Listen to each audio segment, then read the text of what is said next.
ఆ రోజు దిల్ రాజు గారిని ఆహ్వానిస్తూ ఆయన ఒక్క వారం రోజుల్లోనే కష్టాలు, నష్టాలు, ఇన్‌కమ్ ట్యాక్స్‌లు ఇయన్నీ అనుభవించారు అని పరిచయం చేయడానికి ఇనడ్వర్టెంట్‌లీ అంటే ఉద్దేశపూర్వకం కాకుండా ఆ మాట అనాల్సొచ్చింది.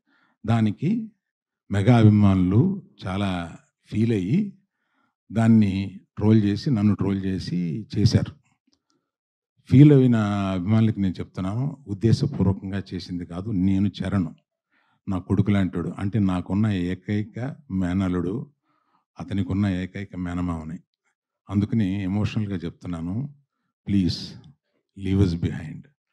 చరణ్‌కి నాకు ఉండే ఒక రిలేషన్‌షిప్ ఎక్సలెంట్ రిలేషన్‌షిప్‌లో ఉంటాం మేము.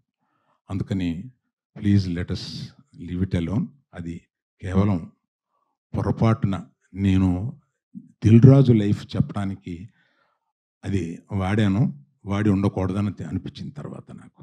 Thank you for your understanding అండి.